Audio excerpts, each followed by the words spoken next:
Tunji, one of the key issues that you have dealt with in your book is about Salwa Judum. Mhm.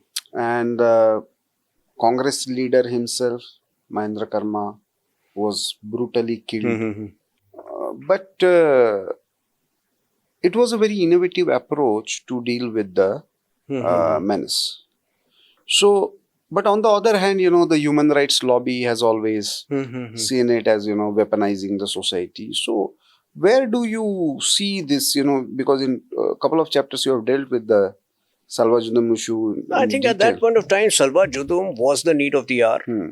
I think it's one of the rare movements where both the local Congress and the BJP were on the same page. Hmm. So Mahendra Karma, when he initiated it, he was leader of opposition in the Chhattisgarh Assembly, where Dr. Raman Singh was the chief minister. Hmm. So subsequently, Dr. Raman Singh made it a state policy. Hmm. Now, the reason why I have written that chapter or I have dwelt upon it in detail is to bring out the contradiction between the UPA at the center and the Congress in the state. Hmm. UPA at the center, through its soft approach, failed its own leaders in the state. Hmm. So even in 2011, when Salwa Judum was struck down, Hmm. it did not challenge the order.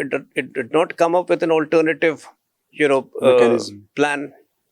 So Congress party's soft approach was evident from the moment it struck down POTA, Hmm. Prevention of Terror Act. Hmm. That was the first Hmm. decision after the UPA government came to power in 2004. Hmm.